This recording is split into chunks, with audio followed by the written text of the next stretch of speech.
Share screen dulu.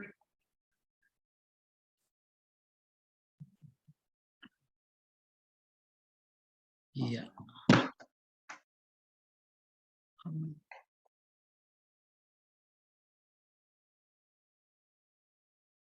Apa udah nampak ya? Sudah, Mo. Sudah ya? Baik, terima kasih. Selamat malam untuk suster, saudara-saudari, Bapak Ibu yang kami kasih dalam Tuhan. Malam ini saya Romo Robi Ordo Karmel, saya seorang imam yang bertugas di Marian Center Indonesia sebagai moderator di Jakarta Barat.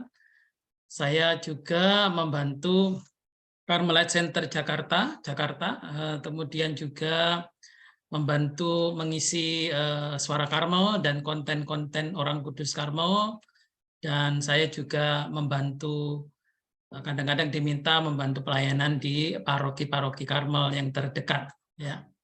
Hari malam ini saya bersama teman-teman dari KKI Satora memberi saya tema bercermin pada Ayub atas kehilangan dan penderitaan hidup di zaman sekarang.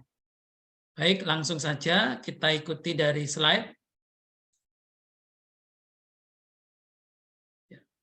Penderitaan itu bagian dari kodrat manusia. Ya, mau nggak mau kita itu pasti mengalami penderitaan. Kehilangan ya. Kehilangan itu juga, kehilangan dan penderitaan itu adalah bagian dari kodrat manusia yang membuat perubahan dalam kehidupan kita. Jadi kehilangan dan penderitaan itu, kehilangan terutama ya, itu memang bisa berupa kesedihan dan penderitaan atau tempaan atas kualitas ketabahan dan kesiapan diri manusia. Pertama saya bicara tentang loss ya, kehilangan. Kehilangan merupakan bagian dari rasa memiliki karena adanya keterikatan atas sesuatu atau seseorang. Orang bisa kehilangan dalam arti fisik, misalnya orang kehilangan orang yang dicintai, meninggal, entah pergi, entah hilang, atau anggota tubuhnya karena kecelakaan, sakit, misalnya diamputasi, sehingga mengalami kehilangan. Kehilangan dalam arti pekerjaan, harta, misalnya ditipu orang, uang, kesehatan, jabatan, dan sebagainya. Kehilangan non-fisik itu bisa berupa kehilangan kesempatan, jadi menyesal, kenapa dulu waktu muda tidak belajar, kenapa dulu waktu muda malas-malasan, jadi kesempatannya hilang. Kehilangan waktu, pikiran, tenaga, perasaan, ya kadang-kadang ini kita menyesali sesuatu yang sudah terjadi, gitu ya. Bahkan ada orang yang kehilangan relasi dengan Tuhan, jadi menjadi ateis, menjadi murtad, seperti itu. Orang kehilangan juga relasi dengan sesamanya, bisa keluarga, bisa dengan tetangga, bisa juga dengan bahkan saudara sendiri gitu. Dan juga kehilangan dengan lingkungannya, jadi mungkin dia juga tercabut dari lingkungan budayanya, mungkin terlalu lama meninggalkan kampung halaman dan sebagainya. Macam-macam ya, kehilangan itu dalam berbagai bentuk.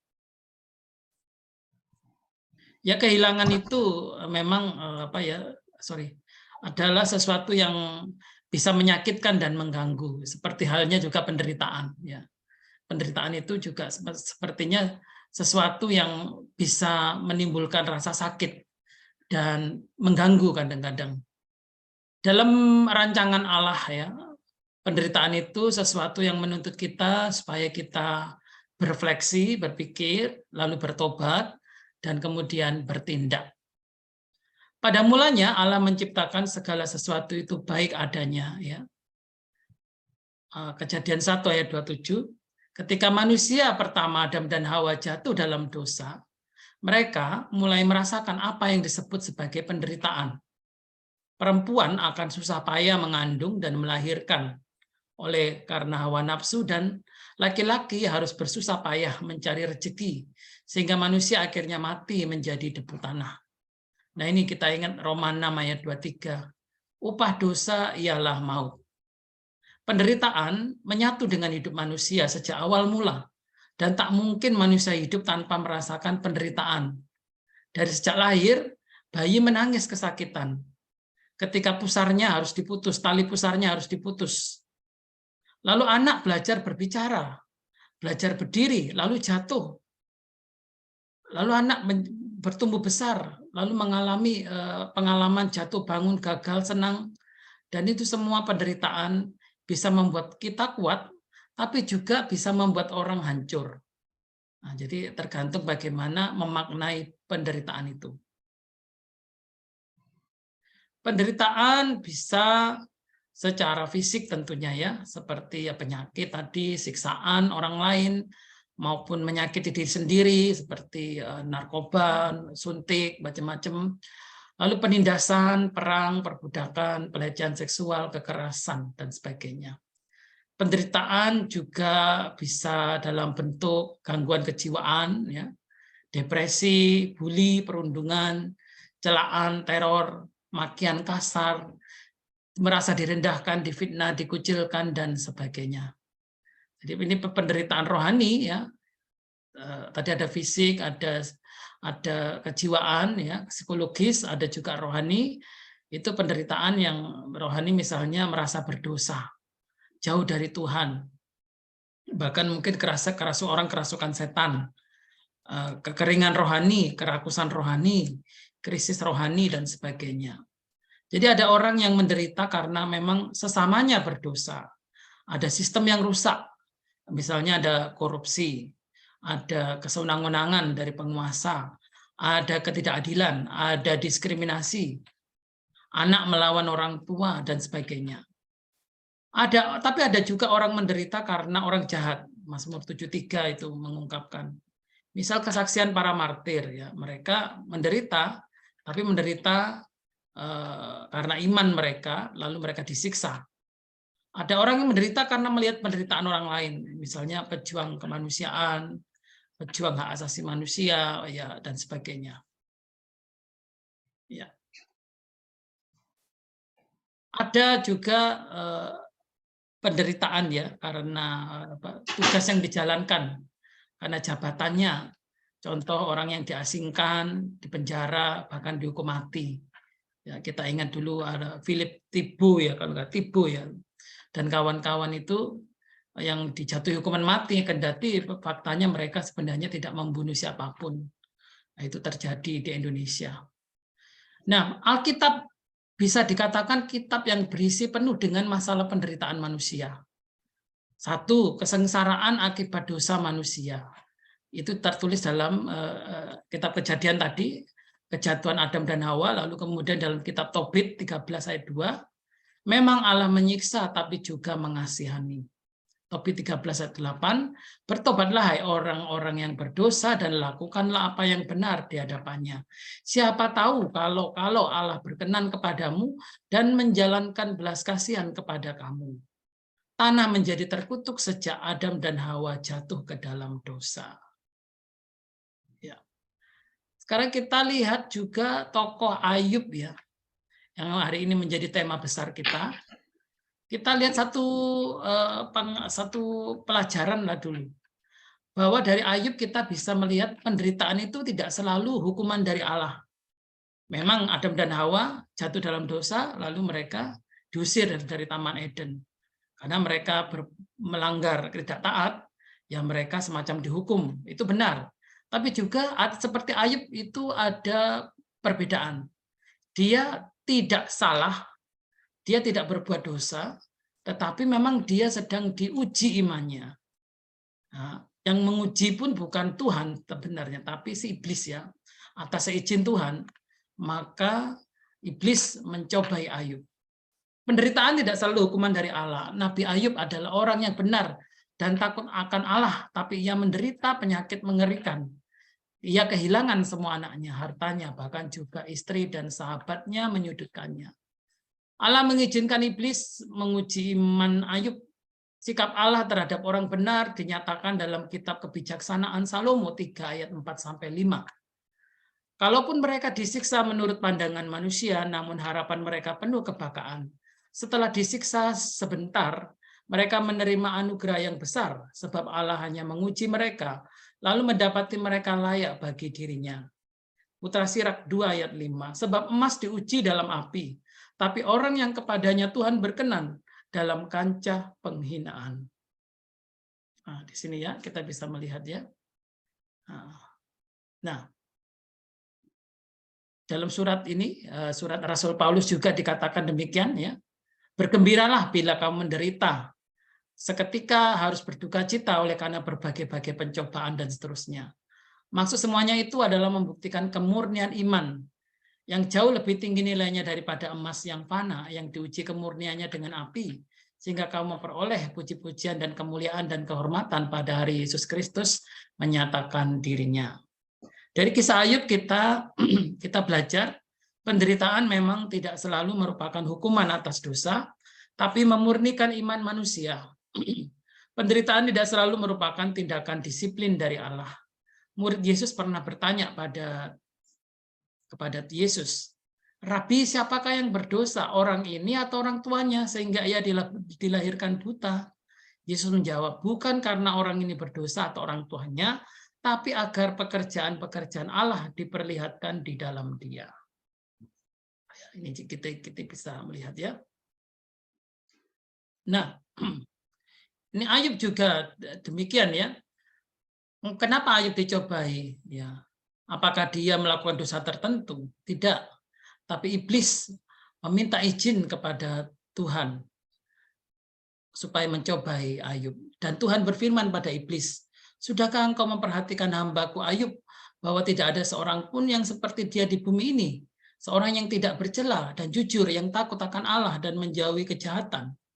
Ketika kita menghadapi kesulitan, kita harus memeriksa diri kita sendiri untuk mengoreksi setiap perilaku atau pemikiran yang salah. Tapi ketika kita menderita, itu tidak selalu merupakan disiplin Tuhan. Jadi ketika orang lain menderita, kita tidak boleh cepat menyimpulkan, oh Tuhan sedang menghukum mereka karena berdosa. Sama seperti itu Yesus ketika bicara dengan para muridnya bahwa ada orang yang mati tertimpa menara itu, lalu Yesus mengatakan, kalau kamu tidak bertobat, kamu akan binasa dengan cara demikian. Nah, seperti itu. Jadi artinya kita tidak diajarkan misalnya melihat, oh ada bencana, ada tsunami, ada gempa, oh itu pusatnya orang-orang berdosa itu. Nah, kita nggak boleh ngomong kayak gitu, ya, karena tidak setiap kejadian ataupun bahkan penderitaan itu akibat hukuman. Nah, tapi bisa saja orang itu sakit keras seperti contohlah Santa Teresa Lisieux yang sakit TBC meninggal usia 24 tahun. Santa Faustina juga sakit yang sama, meninggal dalam usia muda. Apakah ia dihukum? Tidak. Tapi justru dalam sakitnya saya kira jiwa orang kudus itu dimurnikan seperti emas yang dimurnikan dalam api. Ya, semakin murni, semakin Tuhan mencintainya. Bagaimana pembelajaran selain daripada hukuman itu tidak selalu berasal, penderitaan itu tidak selalu berasal dari hukuman Tuhan, tapi juga kita belajar dari Ayub bersikap tenang, ya, bersikap tenang. Dalam suatu hari Ayub kehilangan ternak rumahnya dan pelayannya. Yang terburuk ke-10 anaknya meninggal. Tidak ada yang bisa bersiap untuk bencana ini. Tapi perhatikan bagaimana Ayub merespons. Kemudian Ayub bangun dan merobek jubahnya dan mencukur kepalanya dan jatuh ke tanah dan menyembah. Dan Ayub berkata, dengan telanjang aku keluar dari kandungan ibuku. Dengan telanjang pula aku akan kembali. Tuhan yang memberi dan Tuhan yang mengambil. Terpujilah nama Tuhan. Nah, di sini kita lihat bahwa Ayub berserah kepada Tuhan. Dia tidak panik. Dia juga tidak menghujat Tuhan, tidak, bahkan tidak menyalahkan Tuhan, sama sekali tidak. Malah dia terpujilah nama Tuhan. Masih bisa memuji Tuhan dalam situasi yang sangat parah gitu, sangat sudah hancur-hancuran lah. Dalam semua ini Ayub tidak berbuat dosa atau menuduh Allah melakukan kesalahan. Ayub mengerti bahwa Tuhan adalah sumber berkat-Nya. Allah memiliki hak berdaulat untuk melimpahkan berkat pada siapapun yang dipilihnya. Allah juga memiliki otoritas yang sah untuk menahan berkat dan membawa malapetaka pada siapapun yang dia pilih, yang dia murnikan. Mungkin kita harus belajar seperti Ayub. Kita perlu menerima dengan tenang dan tunduk pada kehendak Tuhan yang berdaulat. Ketika Tuhan memberkati kita, kita bersukacita dalam kerendahan hati. Ketika Dia membawa kita ke dalam penderitaan, kesengsaraan, kita percaya Tuhan dan memberkati Dia. Kita menegaskan Tuhan sebagai yang maha kuasa, bijaksana, dan baik. Ya, oke. Kita juga dapat mengungkapkan penderitaan kita melalui doa. Jadi doa itu sangat bagus kita mengungkapkannya seperti Ayub mengungkapkan penderitaannya. Dalam pasal 2, kita melihat penderitaan Ayub semakin intens, semakin meningkat. Tuhan mengizinkan setan untuk menyerang Ayub dengan kondisi penyakit kulit yang menjijikkan, yang sangat menyakitkan. Maka setan pergi dari hadapan Tuhan dan memukul Ayub dengan luka yang menjijikkan. Dari telapak kaki, tangan, ubun-ubun, kepalanya, semuanya. Dan dia mengambil sepotong tembikar yang pecah untuk mengikis luka-lukanya itu, dirinya sendiri saat dia duduk di atas abu. Jadi penderitaan Ayub itu tambah lama, tambah parah. Ya. Tuhan tidak segera memberikan bantuan, seolah-olah Tuhan diam. Iblis semakin luar biasa menyiksa dia. Seraya penderitaan Ayub makin parah. Ayub ya memang kadang dia juga bingung, ada keraguan merayap dalam hatinya. Dan dia merasa sendirian, tak berdaya. Seperti pria manapun, Ayub pun juga menjadi kecil hati juga. Saat panas datang, kita juga bisa berkecil hati. Jadi Ayub menanggapi sebagai berikut. Pertama, Ayub menolak semua godaan untuk mengutuk dan menyalahkan Tuhan. Apakah kita akan menerima yang baik dari Tuhan? Tidakkah kita akan menerima yang jahat? Dalam semua ini, Ayub tidak berbuat dosa dengan bibirnya. Kedua, Ayub berseru kepada Tuhan dalam doa yang sedih. Ayub mengeluh pada Tuhan, doa-doa kesedihannya dicatat dalam pidato puitisnya di sisa buku kitab Ayub ini. Karena itu aku tidak akan menahan mulutku. Aku akan berbicara dalam kesedihan jiwaku. Aku akan mengeluh dalam kepahitan jiwaku. Iya benar. Ayub mengeluh. Ayub sedih. Ayub tidak tahan. Dan dia mengungkapkannya itu dalam doanya. Doa yang menyakitkan pada Tuhan bukanlah dosa atau tanda ketidakdewasaan. Ini adalah respon alami dari seorang anak yang mengandalkan Bapa surgawinya. Tuhan ingin kita berdoa kepadanya dalam ketergantungan dan kerendahan hati. Ya. Lalu, teman dan keluarga Ayub seolah-olah tidak mengerti ya akan kebutuhan terbesarnya. Ini juga kadang-kadang kita ini nggak dimengerti. Ketika ada masalah, ketika ada kesulitan, ketika sakit, keluarga kita pun kadang juga ya maklumlah, wajar ya. Mungkin mereka juga merasa kita repotkan, mereka merasa kamu itu nggak sembuh-sembuh, udahlah gitu. Atau gimana rasanya, kita tahulah gimana rasanya nggak dimengerti gitu ya, nggak dipahami begitu. Ini juga sama. Ayub pun juga tidak dimengerti, tidak dipahami. Bahkan istrinya pun juga mengatakan begini dalam Ayub 29, apakah kamu masih memegang teguh integritasmu, imanmu ya? Terkutuklah Allah dan matilah. Wah, istrinya sendiri ngomong kayak gitu. Lalu 3 teman Ayub juga gitu, gagal membantu Ayub. Salah satu temannya bernama Elifas memberitahu Ayub bahwa orang yang tidak bersalah itu tidak mungkin menderita. Pasti kamu salah, makanya kamu menderita. Itu kata temannya. Lalu kemudian temannya juga menyebut Ayub itu bodoh. Dan mendorong Ayub untuk tidak meremehkan disiplin Tuhan. Waduh, jadi Ayub harus segera bertobat, itu pasti ada salahnya ini. Gitu. Lalu ada lagi namanya Bildad, memberitahu Ayub bahwa Tuhan tidak menolak orang yang tidak bercacat. Dan Tuhan memadamkan terang orang jahat. Dia menuduh Ayub jahat dan tercela. Makanya kamu pasti punya kejahatan, pasti hidupmu itu enggak suci. Makanya dihukum. Teman-temannya ngomong kayak gitu. Ada lagi temannya namanya Sofar, memberitahu pada Ayub bahwa Ayub pantas mendapatkan yang lebih buruk dan orang jahat seperti dia akan menderita. Nah, jadi pokoknya 3 temannya, sahabatnya pun sama sekali tidak menghibur Ayub, malah semakin istilahnya menjerumuskan, bukan menjerumuskan, menindas Ayub, menyalahkan Ayub, termasuk istrinya juga. Istri dan Ayub serta ketiga sahabatnya tidak membawa penghiburan. Nasihat mereka tidak membantu atau benar. Kata-kata mereka tidak memiliki dorongan dan harapan. Mereka mengecewakan Ayub ketika Ayub sangat membutuhkan mereka. Coba bayangkan. Kita ingat seperti Yesus ya di kayu salib. Allahku, ya Allahku, mengapa engkau meninggalkan aku? Di kayu salib, para muridnya lari pontang-panting menyelamatkan diri. Semua orang yang dulu memuji-muji Yesus, semua orang yang disembuhkan Yesus, semuanya menjauh dari Yesus ketika ia disalib. Mungkin hanya 3 orang, yaitu Maria, ibu Yesus, murid yang dikasihi, dan Maria Magdalena yang berdiri di bawah kaki salib Tuhan. Tapi yang lain-lain pergi melarikan diri meninggalkan Yesus. Nah, Tuhan menggunakan ya penderitaan Ayub ini untuk mengajar kita.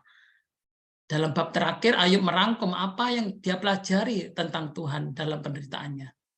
Ayub menjawab Tuhan dan berkata, aku tahu bahwa engkau dapat melakukan segala sesuatu dan tidak ada tujuanmu yang dapat digagalkan. Siapakah ini yang menyembunyikan nasihat tanpa pengetahuan? Oleh karena itu, aku telah mengucapkan apa yang tidak aku mengerti. Hal-hal yang terlalu ajaib bagiku yang tidak aku ketahui. Dengar dan aku akan berbicara. Aku akan menanyai engkau dan engkau memberitahukannya kepadaku. Aku telah mendengar tentang engkau melalui pendengaran telinga, tapi sekarang mataku melihat engkau. Oleh karena itu aku memandang rendah diri sendiri dan bertobat dalam debu dan abu. Ayub menyadari kerendahan hatinya di mata Tuhan. Tuhan Maha Besar. Ia terlalu kecil untuk menyombongkan diri, bahkan untuk memahami apa yang Tuhan kehendaki dalam dirinya. Dalam penderitaannya, Ayub tidak membesar-besarkan penderitaannya, tapi dia tetap merasa bahwa dia adalah kecil di mata Tuhan. Oleh karena kecil tak berdaya, yang dia lakukan hanyalah mohon ampun pada Tuhan. Dia hanya mampu meminta belas kasih Tuhan, meminta kerahiman Tuhan. Dari kisah Ayub kita pelajari kebenaran bahwa Tuhan itu Maha Kuasa. Dia bisa melakukan segala sesuatu, karena dia memiliki kekuatan untuk menghapus penderitaan jika dia mau. Tuhan berdaulat, kehendaknya selalu tercapai, tidak ada tujuan Allah yang dapat digagalkan. Dia selalu memegang kendali, oleh karena itu penderitaan kita adalah bagian dari kedaulatan Tuhan. Tuhan itu Maha tahu. Meskipun pengetahuan kita terbatas, Tuhan mengetahui segalanya. Dia tidak membutuhkan penasihat. Oleh karena itu dia sangat bijaksana karena dia membiarkan penderitaan kita berlanjut. Oke ya, sudah ya ini ya. Oke. Ya, Tuhan itu apa namanya ini? Ya. Dia tidak membutuhkan manfaat dari kita, manfaat dari nasihat-nasihat kita. Tuhan itu membutuhkan dorongan untuk meningkatkan kasih karunia, rahmat, dan kasih-Nya. Namun kita sepenuhnya bergantung pada Tuhan. Kita harus datang pada Tuhan dengan pertanyaan, kekhawatiran, dan kebutuhan kita. Tuhan itu dalam dirinya sudah penuh, ya, otonom, mandiri. Dia nggak perlu kita minta, kenapa Tuhan? Mengapa ini terjadi padaku? Kan sebaiknya kan nggak kayak gini gitu. Seolah-olah kita itu menuntun Tuhan, menasihati Tuhan, mau nego sama Tuhan. Tapi Tuhan itu nggak bisa didikte. Itulah artinya. Tuhan telah menyatakan dirinya. Allah telah memperkenalkan dirinya pada kita melalui ciptaannya, pemeliharaannya, dan wahyu khususnya. Oleh karena itu Tuhan menggunakan penderitaan untuk mengungkapkan lebih banyak tentang dirinya. Tuhan itu kudus, kita melihat kedudukan kita sebenarnya di hadapan Allah ketika memahami kekudusannya. Karena itu dia mengharapkan kita untuk datang kepadanya, ke hadapannya dalam kerendahan hati dan pertobatan. Oh ya, ya. Saya ambil karena ini kelompok kerahiman, maka saya mau bersharing tentang Santa Faustina, bagaimana ia memahami penderitaan. Saya baca sebelah kiri ya, saya terjemahkan. Penderitaan itu adalah rahmat yang terbesar, rahmat yang besar. Melalui penderitaan, jiwa menjadi seperti sang penyelamat. Dalam penderitaan, kasih menjadi terkristalisasi, memancar, ya, menjadi bening. Semakin besar penderitaan, semakin murni cinta kasih. Santa Faustina menderita fisik dari penyakit mematikan seperti TBC dan mengalami sengsara Tuhan dalam tubuhnya. Dia juga mengalami kegelapan spiritual, melewati malam gelap jiwa. Dia menderita secara emosional karena seringkali para suster yang tinggal bersamanya tidak percaya bahwa dia sakit dan mengira dia menghindari pekerjaan. Dia menderita secara mental karena dia mengalami fenomena spiritual yang luar biasa, seperti penampakan Yesus, penampakan Bunda Maria, dan orang-orang kudus tertentu. Yesus sedang memerintahkan dia untuk menyebar luaskan devosi kerahiman ilahi ke seluruh dunia, tapi dia tidak tahu bagaimana dia bisa melakukan itu. Dia meragukan dirinya sendiri, apakah dia sudah gila, atau dia benar-benar mengalami semua misteri spiritual besar selama periode 3 tahun. Jadi dia mengalami banyak penderitaan dalam hidupnya yang merupakan salah satu ciri khas orang suci. Lalu pada suatu ketika Tuhan Yesus menampakkan diri kepadanya dan berkata, "Aku membutuhkan penderitaanmu untuk menyelamatkan jiwa-jiwa." Lalu dia menanggapi, "Ya Yesus, kulakukan padaku seperti yang kau kehendaki. Aku tidak memiliki keberanian untuk meminta penderitaan yang lebih besar dari Tuhan Yesus, karena aku telah sangat menderita pada malam sebelumnya, sehingga aku tidak akan mampu menanggung setetes pun lebih dari apa yang Tuhan sendiri berikan kepadaku." Buku Harian 16:12. Ya, pada saat dia melakukan jam suci, ketika saya melakukan jam suci, penderitaan fisik saya semakin parah, sehingga saya tidak bisa berdoa. Ketika jam suci berakhir, maka ia mengeluh pada Tuhan bahwa saya sangat ingin membenamkan diri dalam sengsaranya yang menyedihkan, tapi penderitaan saya tidak memungkinkan saya untuk melakukannya. Kemudian Yesus berkata kepadaku, "Putriku, ketahuilah bahwa jika aku mengizinkan kamu merasakan dan memiliki pengetahuan yang lebih mendalam tentang penderitaanku, itu adalah anugerah dariku. Tetapi ketika pikiranmu redup dan penderitaanmu luar biasa, barulah bahwa kamu mengambil bagian aktif dalam sengsaraku, dan aku menyesuaikanmu lebih penuh dengan diriku. Adalah tugasmu untuk menyerahkan dirimu pada kehendakku pada saat-saat seperti itu lebih daripada saat yang lain." Nah, jadi Tuhan sendiri menghendaki Faustina mengalami penderitaan itu dan mengerti tentang penderitaan Tuhan. Dia mengalaminya dan dia memahami penderitaan Tuhan. Nah, ini juga ketika dia sedang sakit, ya, pada saat itu, setelah kaul pertama, ya, terlepas dari perawatan yang baik dan perhatian dari pimpinan saya dan upaya dokter, saya tidak merasa lebih baik atau lebih buruk. Komentar mulai sampai ke telingaku yang menyimpulkan bahwa saya berpura-pura sakit. Dengan itu penderitaanku berlipat ganda, dan ini berlangsung cukup lama. Suatu hari saya mengeluh pada Yesus bahwa saya menjadi beban bagi para suster. Yesus menjawab saya, "Kamu tidak hidup untuk dirimu sendiri, tetapi untuk jiwa-jiwa, dan jiwa-jiwa lain akan mendapat manfaat dari penderitaanmu. Penderitaanmu yang berkepanjangan akan memberi mereka terang dan kekuatan untuk menerima kehendakku."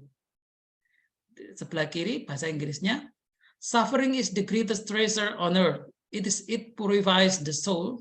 In suffering we learn who our true friend is." Penderitaan adalah harta karun yang paling besar di bumi. Penderitaan memurnikan jiwa. Dalam penderitaan kita belajar siapa sahabat kita yang sejati. Oke, baik, demikian dari saya.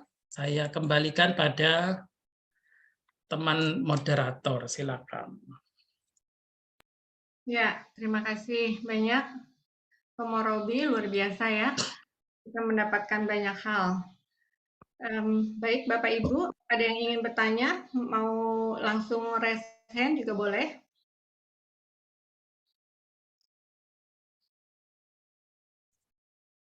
atau mau tulis di chat? Malam Romo. Selamat malam. Bu Magda ya? Bu Magda.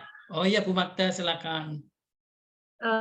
Saya mau tanya tentang Ayub. Apa saya nggak pernah baca atau lupa atau gimana? Ayub itu menderita kira-kira berapa bulan atau berapa tahun ya Romo ya? Maaf ya.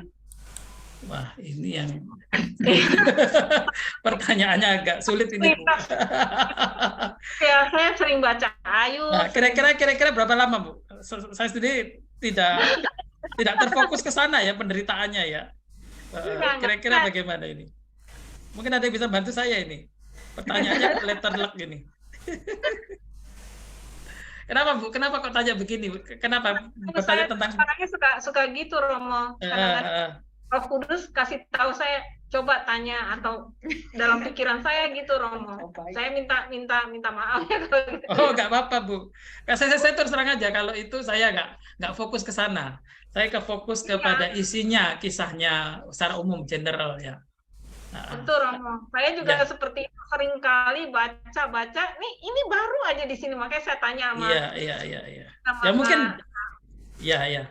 Mungkin nanti tugas Ibu ya, Bu Magda untuk membaca dari ayat 1 sampai selesai ya. Nanti kirimkan ke saya ya. Karena saya nggak baca satu persatu tentang itu nggak saya fokuskan, maaf. Jadi saya daripada berandai-andai saya nggak bilang saya tidak memfokuskan ke situ. Terima kasih. Ya. Baik, Romo, saya juga mau bertanya, Romo. Silakan Pak Gunawan. Ya. Ini dalam cerita Ayub ini Tuhan sama iblis itu seolah-olah sahabat baik. Mungkin itu iblis kan sudah keliling bumi. Waktu tea time itu dia singgah di tempat Tuhan dan mereka bincang-bincang itu. Nah, maka dari situ kan Tuhan bilang, lihat hambaku Ayub. Iblis kan bilang, ya karena kamu berkati dia, makanya dia bisa menyembah terus kamu hidup saleh. Coba kamu kasih penderitaan. Apa dia masih sanggup? Itulah makanya. Pertanyaan saya, kenapa sih kok Tuhan kayaknya bersahabat dengan iblis ya? Apa ini ngobrolnya? Ini bingung saya. Baik Pak, saya kira ya nggak bersahabat juga sih Pak. Tapi saya pikir itu kan kitab Ayub ini kan mau menggambarkan, sebenarnya penulisnya ini mau menggambarkan bahwa ada orang yang benar, orang yang tidak berdosa di hadapan Tuhan itu mengalami kesengsaraan. Pada zaman itu, pada 4.000 tahun yang lalu ya, kan perjanjian lama ya, itu nggak ada konsep seperti itu. Yang ada konsepnya ya seperti, ya mungkin kita tahu masyarakat ya, ya kalau orang benar, orang saleh, orang yang dekat sama Tuhan, itu nggak mungkin menderita gitu loh. Nggak mungkin dia menderita. Nah, kalau menderita pasti dia itu mungkin punya kesalahan, punya dosa, macam-macam. Nah seperti itu nggak pernah ada. Tapi di kitab Ayub ternyata kita temukan bahwa ternyata penderitaan itu, tadi saya bilang, tidak semua penderitaan itu adalah hukuman dari Tuhan. Tapi ada penderitaan yang harus dialami orang tertentu untuk memurnikan jiwanya. Jadi kalau soal mengenai iblis bersahabat, saya kira nggak bisa disimpulkan, Pak. Apakah ada kata bahwa Tuhan itu bersekongkol dengan iblis? Ya enggak, saya kira. Justru Yesus saja mengalami pencobaan 40 hari, 40 malam kan, padang gurun ya, dicobai dia. Mengubah batu menjadi roti ya kan, kemudian menjatuhkan diri dalam hubungan bait Allah, dan akan diberikan kekuasaan jika menyembah iblis, macam-macam gitu. Dari situ saja kita lihat, dari putra Allah saja kita melihat bahwa iblis itu justru ingin menyesatkan manusia menurut saya, dan juga menjadi rival bagi Allah sendiri. Rival itu lawan ya. Kan kita lihat kisah Adam dan Hawa, si iblis ular tua itu ya kan menyuruh Adam dan Hawa untuk memakan buah dari pohon yang dilarang Tuhan. Lalu mengatakan, kamu tidak akan mati, matamu akan melihat bahwa kamu akan menjadi seperti Allah. Nah, itu dia. Itulah iblis, ingin menjadi seperti Allah dengan segala cara, dengan ketidaktaatannya, dengan pemberontakannya, ya. Ingin menjadi seperti Allah. Saya kira sih nggak ada sih kata bersahabat di sana, Pak. Jadi terlalu jauh penafsirannya. Soalnya kok dari pembicaranya ini kan sama sahabat baru bisa. Oh, coba kau lihat hambamu. Ini kan sahabat sama musuh malah kita ngomong gitu kan. Dia bilang ya begini, coba kamu kasih penderitaannya itu kan apa itu interaksi antara sesama. Sepertinya ya, sepertinya. Sepertinya mungkin ada hal-hal teologis di balik ini ya kita kurang Iya, jelas. iya. Dan kita lucunya kan ketika setelah mengelilingi bumi, kok dia tidak apa namanya istilahnya iblisnya kok nggak memberitakan sesuatu tentang apa hambanya yang baik gitu loh. Apakah begini kan iblis kan tujuannya menghancurkan kan. Kalau nggak membunuh, membinasakan, menyesatkan, pendusta, ya kan? Seperti Mencuri. itu. Pencuri ya. Nah, kemudian Tuhan kok tidak mendengar laporan seberapa hebat, seberapa berhasilnya mereka. Ternyata hambaku luput. Iblis nggak mampu menjamah dia. Karena berkat Tuhan sudah menutup, istilahnya tangan Tuhan, berkat tangan Tuhan yang memberkati itu berlaku untuk Ayub sekeluarga. Maka iblis dalam satu ayat saya baca itu, iblis ingin supaya tangan Tuhan ditarik, berkatnya itu dari dia. Dan ketika Tuhan menarik berkatnya, maka iblis bisa leluasa untuk melumpuhkan atau menghajar Ayub. Begitu. Ada dalam kitab itu ya. Saya pikir Tuhan justru begini, iblis tidak akan menaruh perhatian pada orang benar. Benar. Karena kan dia tidak akan bisa menjamah. Karena tangan Tuhan memberkati keluarga itu. Tapi Tuhan sendiri yang menyinggung pertama kali kan, tidakkah kau lihat Ayub? Nah itu loh. Bukan iblis loh yang melaporkan itu. Tuhan pengen, berarti saya pikir Tuhan ini punya kehendak untuk memurnikan jiwa orang, ya, jiwa manusia, jiwa Ayub. Betulkah dia itu murni? Betulkah dia itu hamba yang sungguh-sungguh taat, sungguh-sungguh yang setia ketika dia menderita? Yesus pun juga mengalami yang sama dalam penderitaannya itu. Kenapa Tuhan kok tidak turun tangan menyelamatkan dia? Tunjukkan kuasamu kan gitu kita. Iya. Ya kan orang benar malah doanya itu kan kuat. Tunjukkan kuasamu Tuhan gitu. Kan maunya kan gitu. Tapi ternyata bukan itu. Itu kan pikiran manusia. Tapi Tuhan punya pemikiran yang lain. Yaitu memurnikan, melihat seberapa tulus, seberapa murni jiwa hambaku ini. Gitu. Ya memang agak sadis ya, sampai segitunya gitu ya.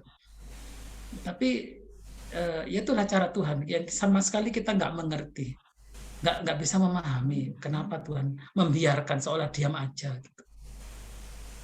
Baru endingnya bahwa Ayub menerima kembali berlipat-lipat atas semua kehilangan dan semuanya dalam kisah Ayub ya. Ya. Terima kasih Pak Gunawan. Terima kasih ya Romo ya. Terima kasih Pak Gun. Ada lagi yang ingin bertanya? Bisa langsung di unmute. Kalau belum saya enggak. Ya. Ada Meti ya, Bu Meti mau bertanya? Saya boleh bertanya sama Romo. Selamat ya, malam silakan. Romo. Malam Bu. Saya tadi mendengar pembukaan awal Romo tadi adalah dari moderatornya MCI. Iya. Tapi di samping moderator MCI itu juga ada delegatus TOC Jakarta ya. Apakah betul? Oh, bukan. Maaf. Saya bukan delegatus TOC. Delegatus TOC-nya kalau tidak salah untuk paroki MBK itu Maria Bunda Karma mungkin loh ya Romo Allen ya. Oh iya, Romo Romo Allen Allen. betul. Kalau di Iya, Meruya itu Romo apa Devanto mungkin ya? Ya, Romo Devanto. Iya betul. Iya, jadi Terima saya kasih bukan. Romo. Selamat Iya, malam. baik. Sama-sama, Bu. Makasih. Ya, terima kasih Bu Meti. Ada lagi yang ingin bertanya? Suster, mungkin? Oke, kalau belum, saya jadi ingin bertanya, Romo. Wah, iya Bu Sylvia, silakan. Em, Romo, tadi ada beberapa sih sebenarnya yang saya kepikiran gitu. Jadi menurut Romo itu manusia itu dicobai iblis itu karena seizin Tuhan, bukan? Ya, baik. Jadi itu memang kita butuh discernment ya Bu ya. Apa discernment itu pembedaan roh istilahnya ya. Jadi penderitaan tadi tidak selalu hukuman dari Tuhan. Tapi ada juga penderitaan itu adalah misalnya semacam peringatan dari Tuhan. Seperti yang Pak Adam dan Hawa dan kitab Tobit tadi dan sebagainya itu tadi mengisahkan begitu. Nah, ketika Ayub ini berbeda, bahwa Tuhan punya rencana ya, bahwa Tuhan memurnikan jiwa. Jadi kita bisa lihat banyak tokoh orang kudus lah, baik itu yang jadi martir maupun yang tidak meninggal sebagai martir ya, yang pada umumnya akhir hidupnya sangat menderita, bisa dibilang. Santa Bernadette Subiru yang mendapatkan penampakan dari Bunda Maria di Lourdes itu juga dia menderita sakit kanker lutut kalau tidak salah. Teresia Lisieux juga sakit TBC berat. Santa Faustina juga. Kemudian mungkin Santo Franciscus saya dengar juga Franciscus Assisi karena kusta, dan banyak lagi santo-santo lain yang menderita karena sakit misalnya ya. Nah, dari situ perspektifnya macam-macam. Ketika mereka mengalami penderitaan sakit seperti itu, kita tahu bahwa dalam buku diarinya mereka percaya itu adalah kehendak Tuhan.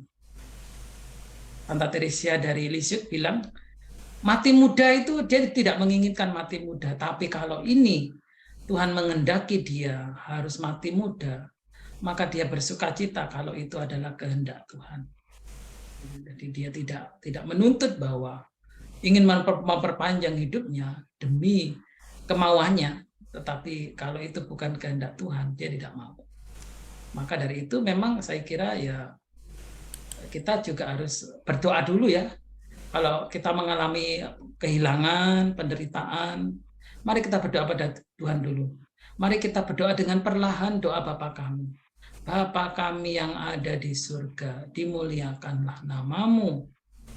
Jadilah kehendak-Mu. Ya. Ketika kita berdoa jadilah kehendak, kita berhenti dulu di kalimat itu. Lalu kita tanya pada diri kita sendiri, Tuhan, apakah ini kehendak-Mu yang harus aku jalani? Tuhan, apakah apa yang Kau mau daripadaku dengan kejadian ini misalnya, kejadian yang menyakitkan ini? Jadi kita diajak berefleksi, kita berdoa. Tapi tadi bersikap tenang, tapi juga dia menyampaikan keluh kesahnya, sakitnya yang tidak tertahankan kepada Tuhan. Kita jangan kita mungkin nggak perlu pura-pura kayak kuat, aku tegar, aku nggak apa-apa, kamu nggak apa-apa, tapi di kamar nangis gitu. Ya, kita harus ngakuin saya sedang sedih gitu, saya sedang nggak kuat, saya pokoknya ini satu fase-fase yang berat untuk saya. Ungkapkan saja. Saya kira teman saudara yang baik pasti nggak akan mengatakan kamu bertobat toh gitu, nggak mungkin. Maksudnya ya, kayak bantu doa ya, yang kuat ya, yang sabar, pasrah sama Tuhan. Pokoknya kita cari cara bagaimana supaya kamu menjadi lebih baik lagi, kita atasi bersama. Gitu. Pastinya gitu ya kan. Jadi jangan diumpetin, tapi ungkapkan itu. baik melalui doa, malah juga melalui orang-orang yang kita percaya, supaya mereka bisa berempati, bisa membantu sedikit meringankan beban kita, begitu.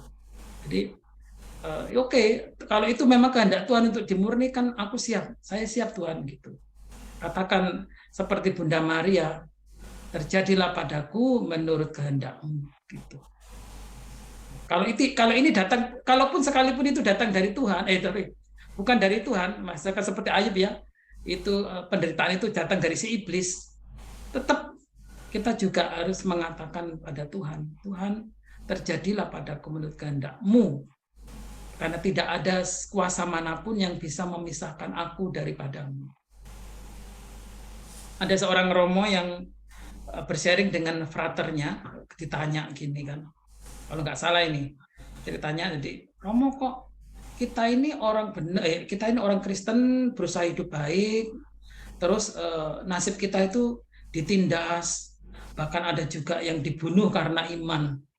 Terus berarti kita ini udah berbuat baik masih kalah gitu loh. Matinya pun mengenaskan misalnya begitu ya.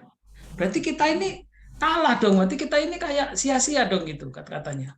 Lalu Romo itu dengan menjawab begini, Frater, boleh aja orang itu sakit terus mati seolah-olah doanya nggak dijawab. Boleh aja orang itu kecelakaan mati, boleh aja orang itu dibunuh, tapi pelakunya bebas misalnya ya.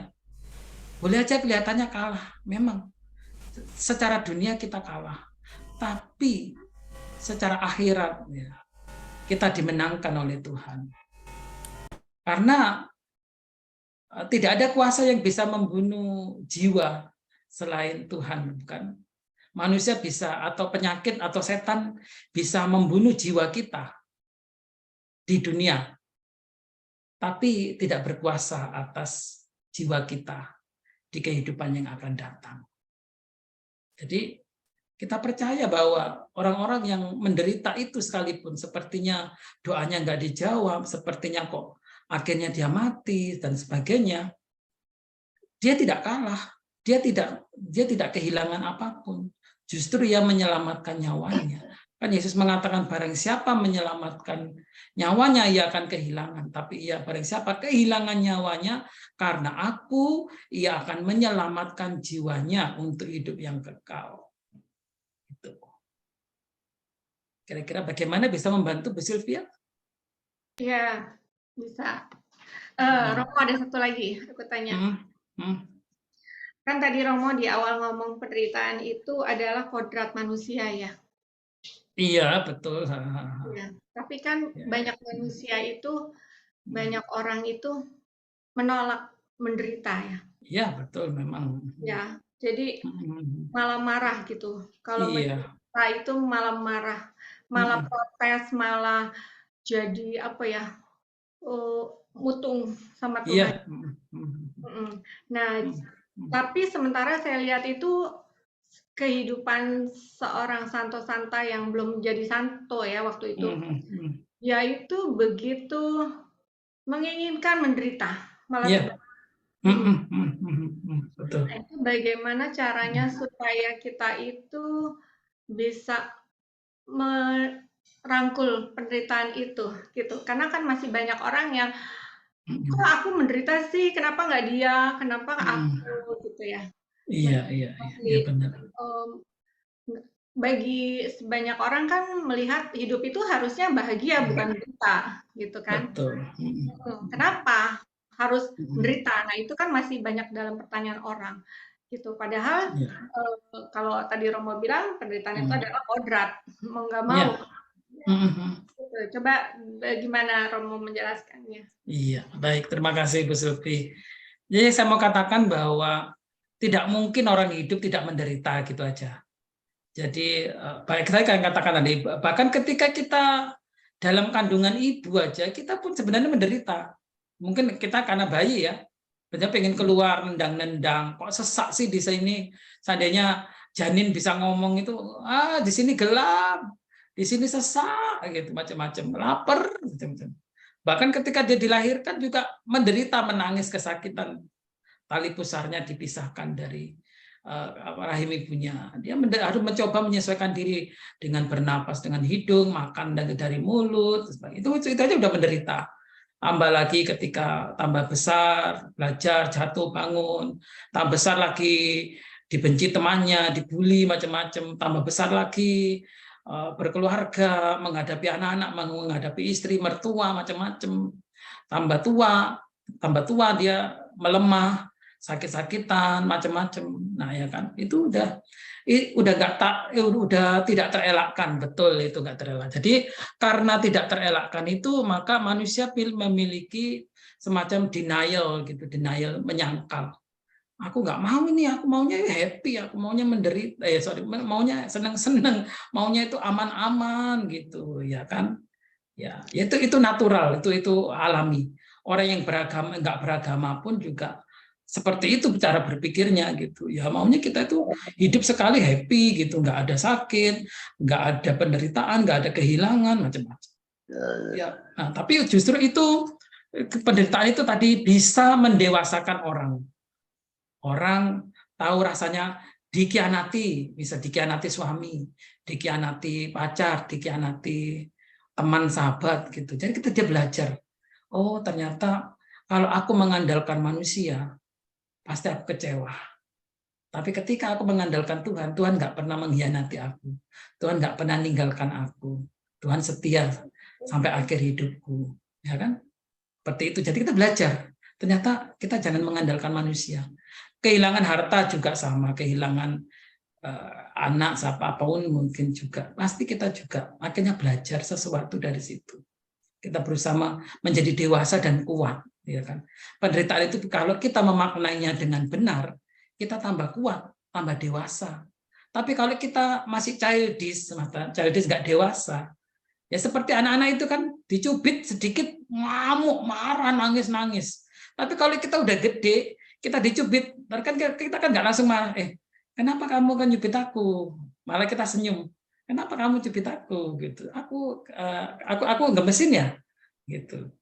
Kita jawabnya lain reaksinya. Ketika kalau kita anak-anak dicubit, kita pasti marah, nangis ya toh. Tapi kalau kita udah tambah tua dicubit orang mungkin, maaf bu, kenapa kok jubit saya, gemes ya sama saya ya, gitu. Jawaban kita kan lain, reaksi kita. Berarti kita udah dewasa gitu. Sama dengan penderitaan itu.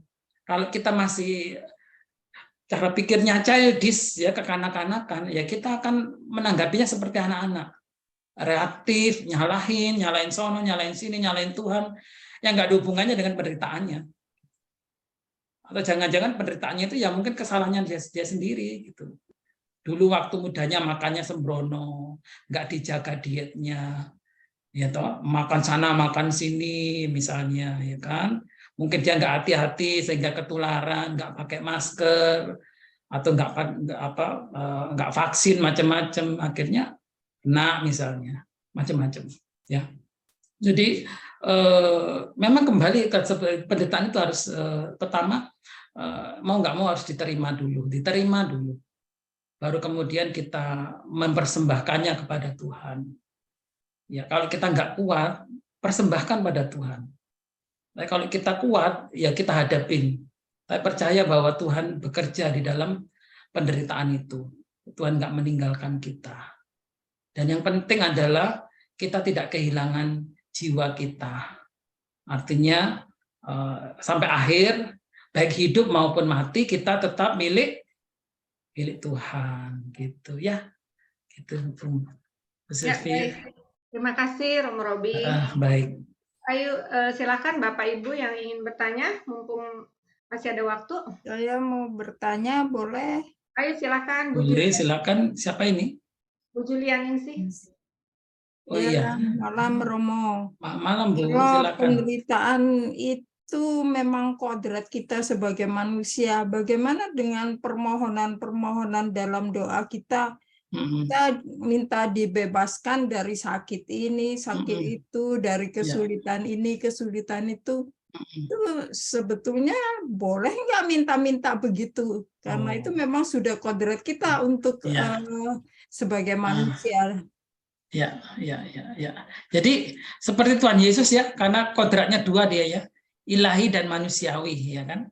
Sebagai manusia dia mengalami sepenuhnya sakit, penderitaan yang dialami manusia itu dia alami karena kodratnya manusia.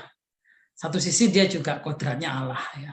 Oke, dalam kodratnya tadi saya penjabaran saya tadi kalau masih diingat bahwa Ayub tadi ya, kisah tokoh Ayub tadi ya, bahwa Ayub pertama bersikap tenang menghadapi penyakit itu, menghadapi kehilangan itu, menghadapi semua kejahatan yang dilakukan oleh iblis atau setan terhadap dia. Dia tenang. Dan yang kedua dia menyampaikan penderitaan itu melalui doanya. Keluh kesahnya. Apakah kita tidak boleh berdoa? Ya justru harus berdoa. Tapi doanya jangan formal gitu loh. Doanya seperti Ayub aja. Seperti Ayub itu seperti mengeluh sama orang tuanya. Oh Bapak, oh Bapak, kenapa anakmu ini sangat menderita? Aku sangat menderita ya Bapak. Saat ini aku ngalami begini, rasa sakit di sini. Aku ngalami kekecewaan, ngalami kegagalan. Ungkapkan aja. Ya doa itu jangan terlalu kaku ya. Doa sampaikan aja. Kalau Anda doa pribadi itu sampaikan seperti Anda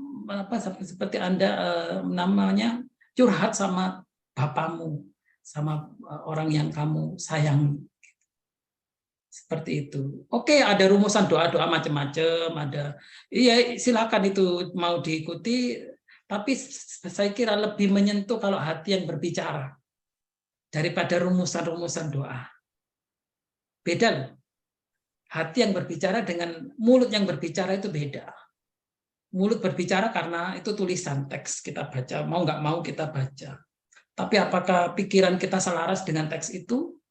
Apakah mendukung hati kita? Kalau hati keluar dari hati, itu jauh lebih lebih baik sih, menurut lebih baik. Tuhan, makanya dikatakan Tuhan tidak melihat apanya yang di luar, tapi Tuhan melihat hati, ya kan? Dia tidak melihat apa yang ada di luar, penampilan atau apa, pakaian macam-macam enggak, tapi melihat hati. Di mana kita mempersembahkan itu dari hati yang paling dalam. Ya kita mudah-mudahan Tuhan berbelas kasih gitu.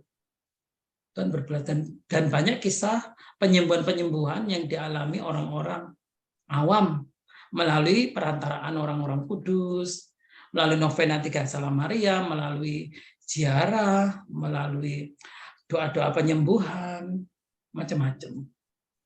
Jadi saya kira itu tadi boleh, kita tidak dilarang, kita justru harus mengungkapkan doa kita itu dari hati kita sedalam-dalamnya. Ya, itu jawaban saya ya Bu. Terima kasih. Ya, Romo, jadi tidak boleh misalnya minta disembuhkan, tapi kita cuma mengungkapkan bahwa kita merasa sakit, merasa susah, tapi nggak boleh minta misalnya saya sakit ini, saya minta kesembuhan dong Tuhan. Saya tidak tahan menderita ini gitu. Iya. Oke. Boleh, saya katakan boleh karena dalam Injil ya. Tadi kita nggak bisa berpaut dalam Ayub aja ya. Kalau dalam konteks Ayub, kalau kita mau mengikuti Ayub nggak minta kesembuhan itu. Ayub hanya berkeluh kesah. Menyadari dia itu kecil, menyadari dia itu Allah itu maha besar, Allah itu berhak melakukan apa saja atas dia. Dia ikhlas istilahnya. Tapi kalau dalam Injil kita lihat ya, ada banyak orang buta, orang lumpuh berseru, Yesus kasihanilah aku. Yesus sembuhkanlah. Yesus mengatakan, apa yang kau minta dariku? Agar mataku bisa melihat. Itu kan permintaan doa. Doa manusia kepada Tuhan. Nanti kalau kita mengikuti Injil, sangat dianjurkan seperti orang buta yang berseru, Yesus kasihanilah aku. Atau seperti orang lumpuh. Ya. Halo? Masih mengikuti saya? Ya, lanjut Romo tadi baca. Ya, begitu ya. Jadi justru boleh, karena kalau kita melihat Injil, banyak orang-orang yang sakit, lumpuh, buta, dan seterusnya, minta disembuhkan oleh Yesus, dan itu artinya doa permohonan supaya dia dipulihkan, dan Yesus mengatakan aku mau, jadilah sembuh. Ya, nah, itu boleh ya, jawabannya jelas ya kalau dalam Injil ya. Oke, Nah, terima ya. kasih Romo. Terima kasih ya. Ya, terima kasih Bu Julianingsih, semoga jelas ya. Sepertinya tadi pertanyaan yang terakhir, karena sudah hampir jam 9, jadi untuk tanya jawab kami sudahi ya, Romo ya. Ya, baik. Apa ada satu statement yang Romo mau sampaikan sebelum masuk pengumuman? Ya, baik. Marilah kita belajar dari Ayub, yang adalah orang benar, orang yang tidak bersalah di hadapan Tuhan, tapi dia menerima penderitaannya dengan tenang, dan dia tetap memuji Tuhan, dan dia justru memuliakan Tuhan, semakin memuliakan Tuhan dalam penderitaannya, dan kemudian dia menunggu kemudian bahwa Tuhan melipat gandakan apa yang hilang dari dirinya, menyembuhkan dan memberikan 10 kali lipat keluarga, harta, dan semuanya. Demikian juga dari ajaran Injil Tuhan kita Yesus Kristus, bahwa orang-orang datang kepada Yesus minta disembuhkan, dan Tuhan berkehendak menyembuhkan orang-orang yang menderita segala penyakit, menderita ketidakadilan, menderita segala macam penindasan, baik yang dilakukan oleh agama maupun masyarakat. Yesus datang bukan untuk orang benar, tapi untuk orang yang berdosa. Ia datang bukan untuk orang yang sehat, tetapi untuk orang-orang yang butuh untuk disembuhkan atau orang sakit. Demikian dari saya. Terima kasih. Iya, terima kasih. Itulah penutup dari Pastor Robertus Robi Setiawan. Oke, terima kasih banyak. Sangat menarik mengenai penderitaan, dan kita juga semakin banyak dapat bagaimana menyikapi hidup kita ini ya. Baik, silakan Pak Gun, saya serahkan Pak Gun untuk pengumuman.